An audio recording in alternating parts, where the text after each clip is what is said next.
अस्सलाम वालेकुम। उम्मीद है सारे ठीक होंगे। पंजाब की तारीख का अगला सिलसिला गल करन तो पहले कहांगा चैनल नू सबसक्राइब करो, साडी वीडियो नू लाइक भी कर दिया करो ते थले कमेंट भी कर दिया करो। ते असीं हुण आने अपनी गल वल कि 5वीं तो 6वीं सदी जिहड़ी सी पंजाब दे हिसाब नाल, अगे मैं गुप्ता राज की गल की है कि 4 तो चौथी तो 6वीं सदी ईस्वी तक रहा, लेकिन पंजाब दे विच 5वीं तो 6वीं सदी ईस्वी दे विच कोई होर ही झोल चल रहा सी। ਉਹ ਝੋਲ ਕੀ ਸੀ? ਉਹਨੂੰ ਤਾਰੀਖ ਕਹਿੰਦੀ ਏ ਹੂਨਿਕ ਮਾਈਗ੍ਰੇਸ਼ਨ, ਹੂਨਿਕ ਹਿਜਰਤ। ਹਾਂਜੀ, ਇਹ ਹੂਨਿਕ ਜਿਹੜੇ ਸੀ ਇਹ 390 ਈਸਵੀ ਦੇ ਵਿੱਚ ਜਿਹੜਾ ਨਾ ਈਸਟ ਗੁਪਤਾ ਸਲਤਨਤ ਦੇ ਉੱਤੇ ਕਦਾਰਤੀ ਜਿਹੜੇ ਸੀ, ਕਦਾਰਟੀਜ਼ ਵੀ ਇਹਨੂੰ ਕਹਿੰਦੇ ਨੇ, ਮੈਂ ਕਦਾਰਤੀ ਕਹਾਂਗਾ, ਕਦਾਰਤੀਆਂ ਨੇ ਹਮਲਾ ਕੀਤਾ ਤੇ ਕੁਸ਼ਾਨਾਂ ਨੂੰ ਭਜਾਇਆ। ਇਹਦੇ ਨਾਲ ਨਾਲ ਉਹਨਾਂ ਨੇ ਇੱਥੇ ਆਪਣਾ ਜਿਹੜਾ ਨਾ ਰਾਜ ਸ਼ੁਰੂ ਕਰ ਲਿਆ। ਇਹ ਰਾਜ ਜਿਹੜਾ ਹੈ ਗੁਪਤਾ ਜਿਹੜੇ ਰਾਜੇ ਸਨ ਉਹਨਾਂ ਦੇ ਨਾਲ ਮਿਲ ਮਿਲਾਪ ਕਰਕੇ ਇੱਥੇ ਇਹ ਚਲਾਉਂਦੇ ਨੇ। ਫਿਰ 5ਵੀਂ ਸਦੀ ਦੇ ਵਿੱਚ ਜਿਹੜਾ ਹੈ ਨਾ ਇੱਥੇ ਅਲਕਾਨਾ ਅਲਕੋਨਹੰਜ਼ ਵੀ ਉਹਨਾਂ ਨੂੰ ਕਿਹਾ ਜਾਂਦਾ ਹੈ, ਅਲਖੰਜ਼ ਵੀ ਕਿਹਾ ਜਾਂਦਾ ਹੈ। ਉਹਨਾਂ ਨੇ ਜਿਹੜਾ ਹੈ ਨਾ ਉਹ ਵੀ ਆ ਗਏ, ਆਏ ਕਿੱਥੋਂ? ਦਰਮਿਆਨੇ ਏਸ਼ੀਆ ਚੋਂ, ਵਸਤ ਏਸ਼ੀਆ ਚੋਂ ਇੱਧਰ ਨੂੰ ਤੁਰ ਪਏ। ਲਿਖਣ ਵਾਲੇ ਲਿਖਦੇ ਨੇ ਕਿ 460 ਤੋਂ 470 ਈਸਵੀ ਦੇ ਵਿੱਚ ਜਿਹੜਾ ਹੈ ਨਾ ਗੰਧਾਰਾ ਤੇ ਵੈਸਟ ਪੰਜਾਬ, ਹਾਂਜੀ, ਇਹਦੇ ਤੇ ਕਦਾਰਤੀਜ਼ ਦਾ ਰਾਜ ਸੀ। ਉਹੀ ਦੌਰ ਹੈ ਗੁਪਤ ਵਾਲਾ ਹੀ, ਉਹਨਾਂ ਦਾ ਰਾਜ ਸੀ। ਤੇ ਇਹਨਾਂ ਦਾ ਜਿਹੜਾ ਆਖਰੀ ਰਾਜਾ ਸੀ ਬੜਾ ਮਸ਼ਹੂਰ ਹੋਇਆ,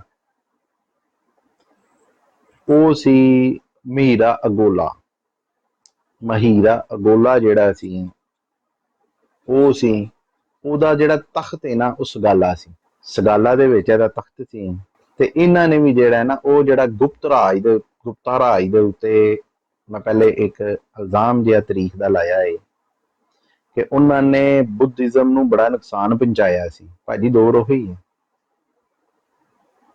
ਇਸ ਲਈ ਜਿਹੜੇ ਲਿਖਾਰੀ ਨੇ ਉਹ ਲਿਖਦੇ ਨੇ ਕਿ ਇਸ ਦੌਰ ਦੇ ਵਿੱਚ ਵੀ ਜਿਹੜਾ ਨਾ ਬੁੱਧ ਮਜ਼ਹਬ ਨੂੰ ਬੜਾ ਨੁਕਸਾਨ ਪਹੁੰਚਾਇਆ ਗਿਆ। ਉਹਨਾਂ ਦੇ ਜਿਹੜੇ ਸਟੂਪਾ ਸਨ ਉਹਨਾਂ ਨੂੰ ਢਾਹ ਦਿੱਤਾ ਗਿਆ। ਉਸ ਤੋਂ ਬਾਅਦ ਜਿਹੜੀਆਂ ਇਬਾਦਤ ਗਾਹਾਂ ਸਨ ਉਹਨਾਂ ਦੀਆਂ ਬੁੱਧਿਜ਼ਮ ਦੀਆਂ, ਉਹਨਾਂ ਨੂੰ ਵੀ ਢਾਹ ਦਿੱਤਾ ਗਿਆ। ਤੇ ਇਹ ਸਾਰਾ ਕਰਨ ਦੇ ਵਿੱਚ ਅਲਖਨੇਸ ਜਿਹੜੇ ਨੇ ਉਹਨਾਂ ਦਾ ਵੀ ਹੱਥ ਏ, ਗੁਪਤਿਆਂ ਦਾ ਵੀ ਹੱਥ ਏ, ਤੇ ਨਾਲ ਨਾਲ ਕਦਾਰਤੀ ਜਿਹੜੇ ਨੇ ਉਹਨਾਂ ਦਾ ਵੀ ਹੱਥ ਏ, ਕਿਉਂਕਿ ਇਹਨਾਂ ਸਾਰਿਆਂ ਨੇ ਤਿੰਨਾਂ ਪਾਰਟੀਆਂ ਨੇ ਰਲ ਕੇ ਜਿਹੜਾ ਬੁੱਧ ਮਜ਼ਹਬ ਜਿਹੜਾ ਵੇ ਉਹਨੂੰ ਬੜਾ ਨੁਕਸਾਨ ਪਹੁੰਚਾਇਆ। ਉਹਨਾਂ ਦੀ ਜਿਹੜੀਆਂ ਇਬਾਦਤ ਗਾਹਾਂ ਸਨ, ਉਹਨਾਂ ਦੇ ਜਿੱਥੇ ਉਹ ਆਪਣੀ ਪ੍ਰੈਕਟਿਸਿਸ ਕਰਦੇ ਸਨ, ਉਹਨਾਂ ਨੂੰ ਬਹੁਤ ਹੀ ਜ਼ਿਆਦਾ ਨੁਕਸਾਨ ਪਹੁੰਚਾਇਆ ਵੇ। ਇਸ ਲਈ ਇਹਦਾ ਜ਼ਿਕਰ ਕਰਨਾ ਜਿਹੜਾ ਹੈ ਉਹ ਲਾਜ਼ਮੀ ਸੀ। ਤੇ ਇਹ ਜਿਹੜੇ ਨੇ ਤਕਰੀਬਨ ਕਦੀ ਇਹ ਪੰਜਾਬ ਦੇ ਉੱਤੇ ਹੁਕਮਰਾਨੀ ਇਹਨਾਂ ਦੀ ਹੁੰਦੀ ਸੀ, ਕਦੀ ਗੁਪਤਿਆਂ ਦੀ ਹੁੰਦੀ ਸੀ, ਕਦੀ ਇਹਨਾਂ ਦੀ ਹੁੰਦੀ ਸੀ। ਲੇਕਿਨ ਇਹ ਜਿਹੜੇ ਨੇ ਨਾ ਇਹ ਕਦਾਰਤੀ ਤੇ ਦੂਸਰੇ ਅਲਕੋਨ ਹੰਸ ਜਿਹੜੇ ਨੇ, ਹੂੰਸ ਵੀ ਉਹਨਾਂ ਨੂੰ ਕਹਿੰਦੇ ਨੇ, ਹਾਨਾ ਵੀ ਕਹਿੰਦੇ ਨੇ, ਇਸ ਤਰ੍ਹਾਂ ਦੇ ਮੁਖਤਲਿਫ ਨਾਂ ਜਿਹੜੇ ਨੇ ਇਹਨਾਂ ਦੇ ਬਾਰੇ ਚ ਕਹੇ ਜਾਂਦੇ ਨੇ। ਇਹਨਾਂ ਦਾ ਆਪਸ ਚ ਏਕਾ ਸੀ, ਆਪਸ ਚ ਘੱਟ ਹੀ ਲੜੇ ਨੇ, ਇੱਕ ਜਾਂ ਦੋ ਵਾਰੀ ਲੜੇ ਨੇ, ਇਸ ਤੋਂ ਬਹੁਤੀ ਵਾਰੀ ਨਹੀਂ ਲੜੇ। ਇਹਨਾਂ ਨੇ ਰਵਾਦਾਰੀ, ਅਮਨ, ਕਿਉਂਕਿ ਦੂਸਰੇ ਪਾਸੇ ਗੁਪਤਾ ਰਾਜ ਸੀ, ਬੜੀ ਵੱਡੀ ਉਹ ਸਲਤਨਤ ਸੀ, ਉਹਦੇ ਨਾਲ ਟੱਕਰ ਲੈਣਾ ਨਹੀਂ ਸੀ ਚੰਗਾ ਕੰਮ, ਕੱਲੇ ਕੱਲੇ ਨਹੀਂ ਸੀ ਲੜ ਸਕਦੇ। ਤੇ ਇਕੱਠੇ ਰਹਿ ਕੇ ਉਹਦੇ ਅੰਡਰ ਜਿਹੜਾ ਵੇ ਉਹਦੇ ਮਾਤਹਿਤ ਇਹਨਾਂ ਨੇ ਜਿਹੜਾ ਨਾ ਇੱਥੇ ਪੰਜਾਬ ਦੇ ਉੱਤੇ ਹਕੂਮਤ ਕੀਤੀ। ਅਜੀ ਤੁਹਾਨੂੰ ਲਗਾਨ ਸ਼ਗਾਨ ਦਾਂਗੇ, ਬਾਦਸ਼ਾਹ ਰਾਜੇ ਇੱਥੇ ਛੋਟੇ ਰਾਜੇ ਜਿਹੜੇ ਆ ਨਾ ਉਹ ਅਸੀਂ ਰਵਾਂਗੇ, ਮਹਾਰਾਜਾ ਤੁਹਾਡਾ ਹੀ ਹੋਏਗਾ, ਅਸੀਂ ਆਪਣਾ ਜਿਹੜਾ ਬੰਦਾ ਹੋਏਗਾ ਸਾਡਾ ਜਿਹੜਾ ਸਰਦਾਰ ਹੈ ਉਹਨੂੰ ਅਸੀਂ ਮਹਾਰਾਜਾ ਨਹੀਂ ਕਹਾਂਗੇ। ਇਸ ਤਰ੍ਹਾਂ ਕਰਕੇ ਇਹਨਾਂ ਦਾ ਕੋਈ ਨਾ ਆਪਸ ਦੇ ਵਿੱਚ ਕੋਈ ਲੈਣ ਦੇਣ ਹੋਇਆ। ਤੇ ਇਹਨਾਂ ਨੇ ਜਿਹੜਾ ਵੇ ਕੋਈ 100 ਸਾਲ ਜਿਹੜਾ ਵੇ ਇੱਥੇ ਹਕੂਮਤ ਕੀਤੀ। ਉਸ ਤੋਂ ਬਾਅਦ ਜਿਹੜਾ ਹੈਗਾ ਸੀ ਨਾ ਮਹੀਰਾ ਗੋਲਾ, ਇਹ ਸਿਆਣਾ ਬੰਦਾ ਸੀ, ਇਹਨੇ ਕਿਲਾ ਪਾ ਲਿਆ ਸੀ। ਹੈ ਤੇ ਨਹੀਂ ਸਨ ਇੰਜ ਦੇ, ਲੇਕਿਨ ਇਹਨੇ ਕਿਲਾ ਬਣਾ ਲਿਆ ਸੀ ਸਗਾਲਾ ਦੇ ਵਿੱਚ, ਬੜਾ ਵੱਡਾ ਇਹਨੇ ਕਿਲਾ ਬਣਾਇਆ।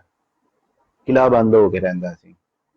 ਦੂਸਰੇ ਜਿਹੜੇ ਨੇ ਅਲਕੋਨ ਹੰਸ ਜਿਹੜੇ ਨੇ, ਉਹਨਾਂ ਨੇ ਵੀ ਜਿਹੜਾ ਹੈ ਨਾ, ਇਹ ਵੀ ਕਿਲੇ ਕੁਲੇ ਦੇ ਹਿਸਾਬ ਦੇ ਵਿੱਚ ਹੀ ਰਹਿੰਦੇ ਸਨ। ਲੇਕਿਨ ਆਵਾਮ ਦੀ ਫਲਾਹ ਬਹਿਬੂਦ ਵਾਸਤੇ ਇਹਨਾਂ ਨੇ ਇੰਨਾ ਕੰਮ ਨਹੀਂ ਕੀਤਾ, ਆਵਾਮ ਨੂੰ ਤੰਗ ਹੀ ਕੀਤਾ।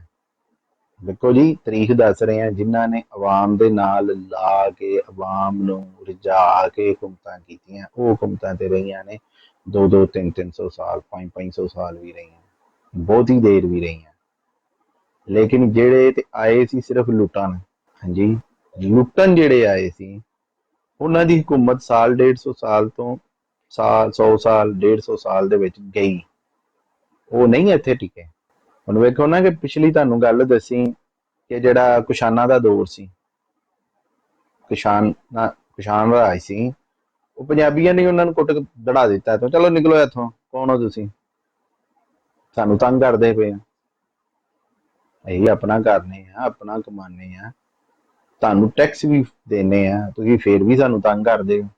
ਇਹ ਸਾਰੀਆਂ ਗੱਲਾਂ ਸਨ। ਤੇ ਫਿਰ ਜਦੋਂ ਆਵਾਮ ਦੇ ਨਾਲ ਲੋਕਾਂ ਦੇ ਪਰਿਵਾਰਾਂ ਨੂੰ ਤੰਗ ਕਰੋਗੇ, ਆਵਾਮ ਨੂੰ ਤੰਗ ਕਰੋਗੇ, ਤੇ ਉਹਨਾਂ ਦੇ ਵਿੱਚ ਜਿਹੜਾ ਵੇ ਨਫ਼ਰਤ ਹੀ ਪੈਦਾ ਹੋਣੀ ਹੈ। ਤੇ ਉਸ ਨਫ਼ਰਤ ਦਾ ਜਿਹੜਾ ਵੇ ਇਹ ਲੋਕ ਜਿਹੜੇ ਨੇ ਨਿਸ਼ਾਨਾ ਬਣੇ। ਕਿਹੜੇ ਭੂਆਨਿਕ ਮਾਈਗ੍ਰੇਸ਼ਨ ਦੇ ਦੌਰ ਦੇ ਵਿੱਚ ਜਿਹੜੇ ਆਏ ਸਨ ਕਿਦਾਰਤੀ ਤੇ ਅਲਕੋਨ ਹੰਸ ਜਿਹੜੇ ਸਨ, ਹੰਸ ਵੀ ਕਹਿੰਦੇ ਨੇ, ਹਨਾਸ ਵੀ ਕਹਿੰਦੇ ਨੇ, ਮੁਖਤਲਿਫ ਲਫ਼ਜ਼ ਤਰੀਕ ਇਸਤੇਮਾਲ ਕਰਦੀ ਹੈ, ਬਹੁਤੀ ਕੋਈ ਡਿਟੇਲ ਇਹਨਾਂ ਦੇ ਬਾਰੇ ਚ ਨਹੀਂ। ਲੇਕਿਨ ਇਹ ਹੈ ਸੀ ਕਿ ਇਹ ਗੁਪਤਾ ਰਾਜ ਦੇ ਅੰਡਰ ਵੀ ਸਨ, ਤੇ ਇਹਨਾਂ ਨੇ ਬਕਾਇਦਾ ਜਿਹੜਾ ਇਹ ਬੁੱਧ ਮਤ ਨੂੰ ਨੁਕਸਾਨ ਪਹੁੰਚਾਇਆ, ਕਿਉਂਕਿ ਦੋ ਹੀ ਉਦੋਂ ਹੈਗੇ ਸਨ, ਇੱਕ ਹਿੰਦੂਇਜ਼ਮ ਤੇ ਇੱਕ ਬੁੱਧਿਜ਼ਮ। ਇਸ ਵਜ੍ਹਾ ਤੋਂ ਇਹਨਾਂ ਦੇ ਬਾਰੇ ਵਿੱਚ ਤਰੀਖ, ਕਿਉਂਕਿ ਤਰੀਖ ਦੇ ਵਿੱਚ ਅਗਰ ਕੋਈ ਪੰਜਾਬ ਦੇ ਮੁਤਲਕਾ ਗੱਲ ਹੈ, ਉਹਨੂੰ ਕਰਨਾ ਜਿਹੜਾ ਸਾਡਾ ਉਹ ਸਾਡਾ ਕੰਮ ਹੈ, ਉਹਨੂੰ ਅਸੀਂ ਕਰਾਂਗੇ, ਕਿਸੇ ਨੂੰ ਚੰਗੀ ਲੱਗੇ ਕਿਸੇ ਨੂੰ ਭੈੜੀ ਲੱਗੇ। ਬਰਾਏ ਮਿਹਰਬਾਨੀ ਚੈਨਲ ਨੂੰ ਸਬਸਕ੍ਰਾਈਬ ਕਰੋ, ਲਾਈਕ ਕਮੈਂਟ ਕਰੋ, ਸ਼ੇਅਰ ਵੀ ਕਰ ਦਿਆ ਕਰੋ। ਕੋਈ ਰਿਸਪੌਂਸ ਜਿਹੜਾ ਹੋਵੇ ਕੋਈ ਐਡਾ ਚੰਗਾ ਨਹੀਂ ਆ ਰਿਹਾ, ਜਿੱਡੀ ਚੰਗੀ ਤੁਹਾਨੂੰ ਤਰੀਖ ਰੱਬ ਰਾਖਾ।